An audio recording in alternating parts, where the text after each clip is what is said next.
której dyskutuje się o wadach i zaletach energii jądrowej, pojawia się temat odpadów nuklearnych, który sam przed chwilą przytoczyłeś. Jak to jest z tym faktem? Bo ja nie ukrywam, przygotowując się do tej dyskusji, z jednej strony czytałem, że to jest bardzo duży problem, który zostanie z nami na nie tylko dekady, ale i może na większy odcinek czasu. Z drugiej strony czytam również o tym, że rozwijamy systemy przerabiania tych odpadów, a być może nawet wykorzystywania ponownego jako paliwa do tych elektrowni. Teraz pytam Ciebie jako fachowca. Wytłumacz nam, jak to rzeczywiście wygląda. Czy to jest coś, czego powinniśmy się obawiać, czy wręcz przeciwnie, że postęp technologiczny, który mamy, powoduje, że w zasadzie ten temat powinien z przestrzeni publicznej zniknąć albo być mocno zmarginalizowany. Znaczy, ten temat na pewno wzbudza więcej emocji, niż jest to jakby w zimny, techniczny sposób uzasadnione, natomiast no, to jest jakby zrozumiałe, mówimy o zjawiskach, które nie są oczywiste, mówimy o skutkach działania promieniowania, którego nie widać, więc tak od podstaw. Paliwo do elektrowni jądrowej to nie jest tak jak paliwo do elektrowni węglowej, że włożyliśmy, coś spaliło się, no coś tam wyleciało z komina. Notabene tak właśnie składujemy odpady z energetyki konwencjonalnej, co jest zresztą źródłem całego problemu emisyjnego. Paliwo jądrowe działa zupełnie inaczej. Z formalnego punktu widzenia nawet nie jest paliwem, no ale przez pewne uproszczenia taka nazwa się utarła, zresztą została zapisana w różnego rodzaju aktach prawnych. Więc łatwiej nie jest. Zaczął w ten sposób, że wcale nie jest mi łatwiej zrozumieć sprawę. Paliwo jądrowe to jest specyficzny rodzaj grzałki. Na ogół to ma postać takich prętów połączonych w kasety i działa to w ten sposób, że tę grzałkę się wkłada do reaktora, ona tam przez jakiś czas grzeje na ogół wodę i jak już się zużyje w pewnym stopniu, rozszczepieniu ulegną jądra rozszczepiane w odpowiedniej ilości, czy w takiej, w jakiej jesteśmy w stanie to zrobić, no to paliwo nadal istnieje. To nie jest tak, że się spaliło i nie ma, tylko z zewnątrz wygląda dokładnie tak samo. Jak była taka metalowa kaseta, dalej jest taka metalowa kaseta, i to się wyjmuje z reaktora. Różnica między tą, którą się wkłada, a tą, którą się wyjmuje, poza tym, że ta, która się wyjmuje, jest mniej użyteczna w sensie praktycznym, jest taka, że ta, którą się wkłada, to można sobie stanąć obok, przytulić się, dotykać, lizać chyba niekoniecznie. Dotykać tego na ogół w rękawiczkach, ale nie dlatego, że ludziom się może coś stać, tylko staramy się nie brudzić tego. Powierzchni wymiany ciepła generalnie staramy się nie brudzić. Natomiast gdyby zrobić taki numer, że wyjmiemy sobie kasetę zużytą i postawimy sobie ją tutaj, to w zasadzie moglibyśmy się już nie spieszyć do domu, bo nie byłoby sensu.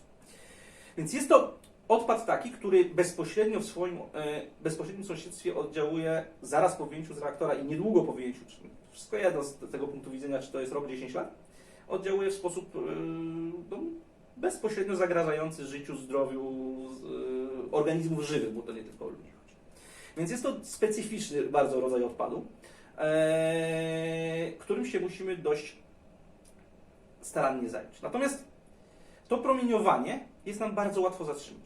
Żeby zatrzymać to promieniowanie, wystarczy nam odpowiednio gruba warstwa stali, ołowiu, betonu, wody. Kilka metrów wody załatwia sprawę. Metr betonu załatwia sprawę. Jeszcze cieńsza warstwa odpowiednio gęstego metalu załatwia sprawę. No tak jak załatwia sprawę, na takiej samej zasadzie, jak załatwia sprawę dla operatora rentgenu. Jest dokładnie ta sama zasada.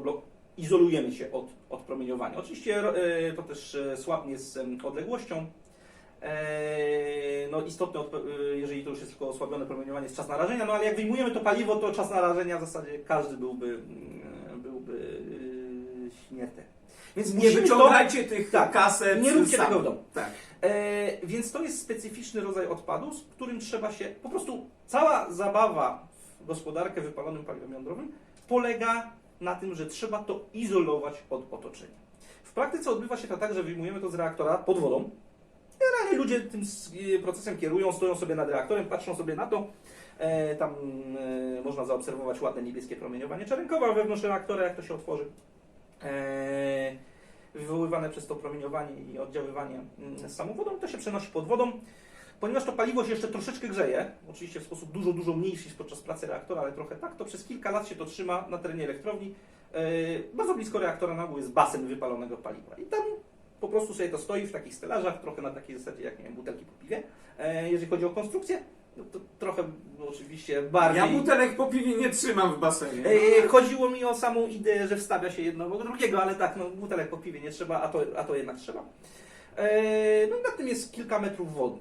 Te kilka metrów wody sprawia, że można sobie po tym basenie chodzić. To nie tak, że jacyś wybrani, super zdrowi specjaliści, tylko na przykład w Szwajcarii byłem kilka razy w elektrowni jądrowej Leibstadt, w której wycieczki były dopuszczane na ten basen. Trzeba było mieć skończone 16 lat i zadeklarować, że się nie jest w ciąży i można było po prostu w warunkach kontroli dozymetrycznej, bo tam poziomy promieniowania są trochę wyższe niż na zewnątrz, nie opłaca się po prostu ciągnąć tego basenu wyżej, bo można by to zrobić, ale ponieważ tam nikt nie mieszka, to dawki uzyskiwane są na tyle nieznaczne, że pracować tam można, oglądać można, nawet wycieczkę z 16-letnią młodzieżą, bo nie chciałbym użyć pojęcia dzieci w tym kontekście, mogą sobie wejść i popatrzeć. Natomiast to oczywiście problem polega na tym, że to będzie promieniotwórcze jeszcze przez wiele lat i tutaj się zaczyna źródło kontrowersji. Dlatego, że no, po pierwsze, jak długo, a odpowiedź jak długo to brzmi, a to zależy. Tu już mamy pierwszy problem, jeżeli chodzi o też komunikację, dlatego że... Bo jasno zadałem to pytanie. No dobra, odpowiadaj. To zależy, do jakiego poziomu chcemy, żeby opadło promieniowanie. Ono będzie sobie opadać w pewnym momencie asymptotycznie. Więc do zera to na święty nigdy, prawie że dosłownie. No, oczywiście kiedyś ten ostatni atom się rozpada. Ostatni jądro. Bo to chodzi o to, że się rozpadają produkty rozszczepienia i one powodują promieniowanie, aż wszystko się kiedyś porozpada, tak jak są łańcuchy promieniotwórcze. Ale to nie jest tak, że szybciej się Ziemia rozleci niż ten? Do ostatniego atomu być może, ale teraz tak.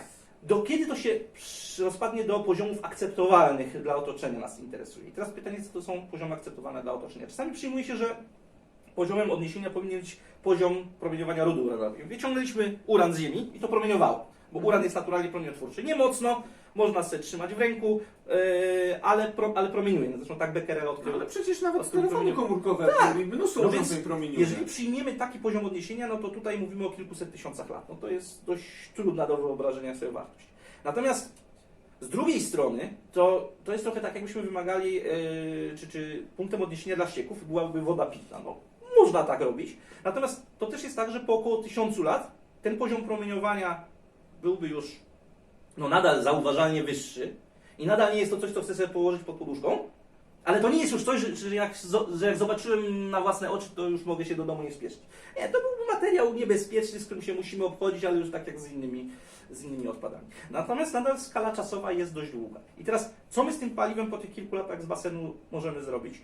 No, nauka mówi, czy nauka i technika jest dzisiaj w zasadzie konsensus, że sposobem postępowania z odpadami wysokoaktywnymi, długożyciowymi, bo tak się to nazywa, jest zakopanie ich tam, gdzie wiemy, że nie będzie miało dostępu do wód gruntowych.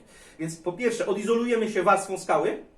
Wystarczyłby około metr, ale my to zakopiemy 600 metrów pod ziemią, 400-500 w zależności od tego, jaka skała. No i jeszcze tak, żeby się tam nie dostawały wody gruntowej, nam nie wypłukały tych promieniotwórczych substancji na ziemię. Oczywiście to będzie zabetonowane w szczelni i tak dalej. To jest metoda, którą się jesteśmy w stanie z tym rozprawić. Ale kosztowna. Patrząc po wartościach, które mówisz, kosztowna. Ale chociaż biorąc pod uwagę, ile tego jest, z dużego reaktora jądrowego, wielkoskalowego, mamy tego mniej więcej 1 kontener na rok. Więc to nie są jakieś kolosalne ilości i to się da zrobić. Do tej pory nie zrobiono tego do końca w żadnym kraju. W Finlandii składowisko ostateczne jest gotowe prawie do przyjęcia pierwszego paliwa, w Szwecji zaczyna się budowa, a w innych krajach jest dużo rozmowy o tym. A dlaczego? Paradoksalnie dlatego, że te odpady są takie bezproblemowe. We wszystkich innych krajach, które eksploatują energetykę jądrową, paliwo stoi w tymczasowych, takich średnioterminowych przechowalnikach. Więc wyjmuje się to z basenu, pakuje się do pojemników, które sprawiają, że można sobie do tego podejść i już jest bezpiecznie. I teraz w zależności od kraju. Niektóre kraje, Hiszpania, Stany Zjednoczone, to trzymają to na terenie elektrowni albo terenie po elektrowni. Jest plac, stoją sobie te pojemniki, dookoła drut kolczasty i strażnicy uzbrojeni w jakieś tam poważniejsze środki i se stoi.